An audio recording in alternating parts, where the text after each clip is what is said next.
show you what I mean. You notice the leaves have some yellow spots and all that. It isn't the greatest quality, but, and it was pricey as well too. And Dasheen is pretty much taro. If you wanted to use Edo's leaves, I guess you can. I've never used Edo's leaves in my life before. But this is Dasheen, what we call Dasheen Bush. Ladies and gentlemen, if you're based in North America or Europe or wherever and you cannot get it, baby spinach will work. You notice all the little burnt sort of ends, all that. I'm just going to discard that. We're going to pull this back, give it a good wash. Some of the yellow spots, if I can, I'll remove it. It isn't the greatest quality, but again, thankful, though it's pricey, because I remember back in the old days you could even source that. The stems, yes, you can use the stems as well, but I'm going to save the stems.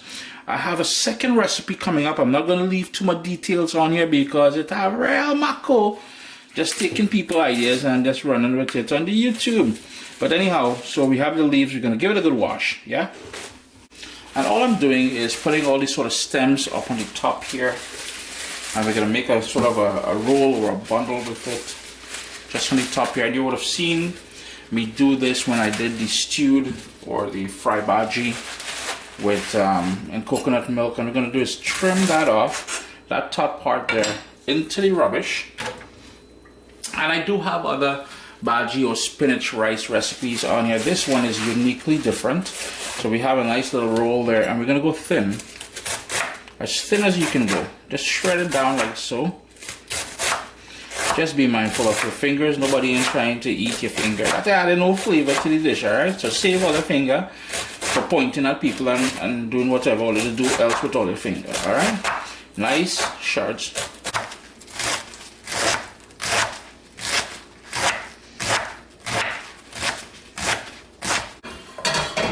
Got a wide pan here, medium flame, with a tablespoon and a half of coconut oil. If you don't want to use coconut oil, prefer to use olive oil or vegetable oil or any one of those different types of oil, by all means rock that. I might just love using coconut oil in this recipe. Prepared salted cod, and I have a video showing you how to do that. I have this is about half of a pound of prepared salted cod. And prepared, what I mean by prepared, it was boiled, it was soaked overnight in water. I drained it, I rinsed it out, and I shredded it up into pieces here, as you can see. Some people boil it, some people boil and soak overnight. It's a combination kind of thing. Everybody has their preference, but the whole idea is to rehydrate it and to remove most of the salt it was cured in. Speaking about salt, you may not see me add salt to this recipe, and that is only because the remaining salt, yeah, I use quite a bit of salt this year, the salted cod. The remaining salt in there would be enough to season the dish. And the reason why I like starting off with the salted cod here is because that will add that umami, that Caribbean umami we so much appreciate from salted cod. Now the one I purchased here is called boned or boneless, but I still went through it because sometimes a bone may sneak in there, and the last thing you want to do is be eating or have one of your guests eating, one of your kids or something eating, and that gets lodged in the throat or something like that. No, we're trying to avoid that. Half of a medium onion, diced up small.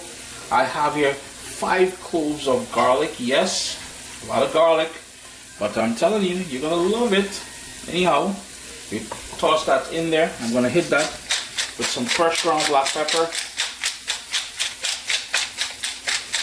Now, as you watch this recipe, you will see a couple things. One, it is different than the other recipes I have shared here on the channel in regards to bhaji rice or spinach rice. And two, it will not look like your mommy's bhaji rice. I can guarantee you that. It will not. Nothing wrong with Auntie and she recipe. And that is a discussion you will need to have with your mommy. Why didn't you make it the way Uncle Chris makes it? But this is just delightful. I'm telling you, man, no, hey, what is they coming up? No disrespecting mommy and thing, eh? We're going to let that continue cooking there for about 3 minutes. One of those recipes where it's a great opportunity to clear the fridge of stuff you have laying around there, little ends. So I had 1/4 of a yellow bell pepper, 1/4 of an orange bell pepper, and your 1/4 is all the way of the orange, yellow, and red. Hit that another little toss. That's just going to waken everything up. And you know, one of the reasons why I like putting the peppers in here, especially here, I'm not the biggest fan of bell peppers, to be honest with you, but it does bring a little sweetness to the game, and it does brighten things up. We eat with our eyes first. We've talked about this quite a bit. And you know, when something looks tasty, chances are we will give it a try. So for those picky eaters, it's a great way to trick them into eating. I'm just going to make a little space in the center here now. And this is one of those ingredients you would not have seen mommy use. Tomato paste or tomato puree. Putting it in the center here is going to serve, well, one purpose. It's going to sort of caramelize and pull out all the sugars from there. And the reason why I like adding this is going to add, you know, it's all about balance and flavors. So the acidity in that tomato paste there is going to bring a lovely addition to the dish. Additionally, it's going to help get us a nice color at the end here. If you wanted to put a little smoked paprika in here, you can do that. But I'm not trying to rock salt today. I'm just going with the little tomato in there. And while that happens, while that tomato happens in there, another key ingredient, in my humble opinion, homemade Caribbean green seasoning. Yeah, it looks oily, and that is because I make my green seasoning with olive oil as the base. And if you head over to youtube.com/CaribbeanPot or CaribbeanPot.com, the recipe is on there, and I explain why I opt for using olive oil as the base for my Caribbean green seasoning versus the water or vinegar that's so loved and used throughout the Caribbean, I guess. So we're just going to give that another couple minutes, yeah? In the meantime, again, something a little bit different is going to add a nice little flavor profile to things. A teaspoon of curry powder. Give that a stir, because the whole idea here is to waken up all those spices which makes up a good curry powder. And I'm using my own blend. You can, you know, I urge you to go out and support those Caribbean blends. We make some good curry powder in the Caribbean. We didn't invent it, but we sure do perfect it. How many people I get vexed with that little comment there, boy? Chew us, I ain't care.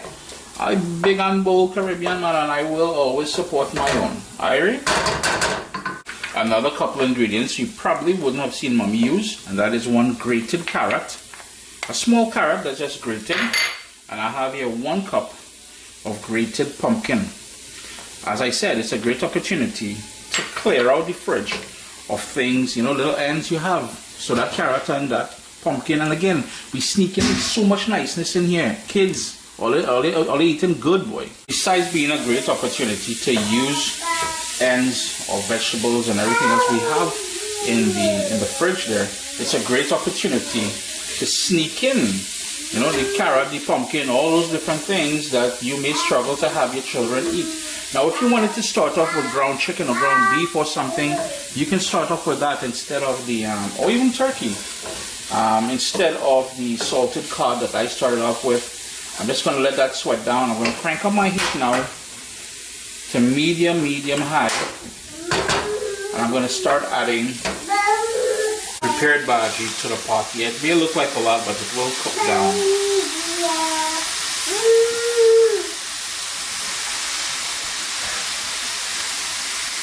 Just fold everything down, just move it around like so.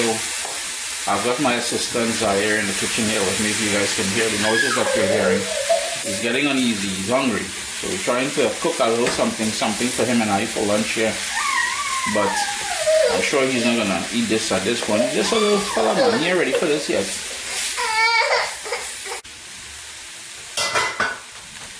It's been about 4 minutes. Yeah, I had the lid on. It's wilted down nicely. So here now is where we're gonna add our washed rice, and I'm using 2 cups of washed, yeah, I washed my rice, long grain parboiled brown rice. All we're gonna do is mix everything together like so, and of course we will need a liquid to bring everything together, to cook that rice and make everything nice and soft and tender and come together. You have a few options. If you wanted to use chicken stock, boom, chicken stock it is. If you wanted to use vegetable stock or beef stock, boom, use that. I'm on keeping it real because I want to taste the flavors of everything we added in there. I don't want that outside influence from the chicken stock and the beef stock and all that, or vegetable stock. So I am using water. I'm going to add 5 cups of water in total. That was 4. And we're going to bring that up to a boil. But before it comes up to a boil, as things start happening in here, what we will do, I have 2 tablespoons of coconut cream, pure coconut cream. It will be in a block. Just visit your local Caribbean grocery store. You will find that in there. And I've got, boom, 1, 2, 3 wiri peppers. We call them coffee pepper because they're shaped like a coffee bean. In Trinidad and Tobago, but to my Guyanese brothers and sisters, they call it wiri. It can be spicy, so what I'm going to do is I'm going to leave them whole, and later on when I'm eating, I will break them and release the heat. Yeah, Papi, I'm still filming, man. If you want the heat, obviously, cut it and let that do its thing in there, yeah? Couple things here I must mention. If you play around with this as it comes up to a boil or as it cooks, the more you play with it, those rice grains are going to get into contact with each other. They're going to rub and release starch. So that's where you're going to get that creamy sort of texture if that is what you're aiming for. The other thing I must mention is that you can certainly use the coconut cream or coconut milk. If you're using coconut milk, you will just sort of substitute the amount of water I added in there, minus, subtract, do algebra, bring down cosine, get a scientific calculator, but you know what I mean, you just sort of replacing, yeah? And as far as the rice goes, if you're cooking this in white rice or any sort of basmati or any one of those kind of rices, please adjust the liquid accordingly because you will need less liquid. The long grain parboiled brown rice tends to take up, need a bit more liquid to cook. I'm going to put the lid on there, bring this up to a boil. Oh yeah, and that coconut milk, that cream is going to melt. It's going to melt. It's going to do all kind of nice things in here. But for now, let me just leave it there and bring it up to a boil. Stop talking, put the lid on, Chris, and vamos. My. Does it ever smell good in here? I brought it up to a boil. I reduced it all the way down. And I'm just tucking everything down below that nice water. Yeah, it's water, but small thing. That's flavors, all kind of flavors up in there, and that coconut milk has already melted. So lid back on, and we're gonna let that go until it's fully cooked. The rice is nice and plump, and it's just pure happiness in that pot there. Sup, soldiers? Listen, if you enjoy this recipe, I'd really appreciate it if you hit subscribe and click that bell notification thing. If you've made the recipe, take a picture and send it to me. Email address down here. I mean, trying to tell people the email address, them butts will take the address and do all kind of thing with it. And tag me on Instagram at Caribbean Pod. I really appreciate you guys, and thanks for being in my kitchen with me today. Irie? It's been about 24 minutes. Here's where we're gonna start personalizing things. And here told you a little zoom. Boom, look at that niceness there. Give that a little stir. Like so, boom, coming together nicely here. I am almost 100% to the point where I want it here. Now, I'm going to shut off my stove actually. The residual heat is going to continue cooking this for me. These sort of personalizations. 1, taste it for salt and adjust it accordingly. 2, the wiri peppers or coffee peppers that we started with, because we have them whole, you can remove them at this point. We got the oils from the outside, the skin of those peppers, and they've done their job. I am leaving it in here. You can remove it because an accident is waiting to happen if spicy is not your thing. And yo, the texture, cook it to the sort of texture consistency that you like. I like mine just a little bit softer, so I'm going to put the lid on there, boom, and let the residual heat continue cooking that for me for about 10 minutes before I jump in there and yam it down. Chris here, CaribbeanPod.com. Not your mommy's saltfish bhaji rice. Uncle Chris's version. And I'm sure you guys are excited to hit that one a little test drive.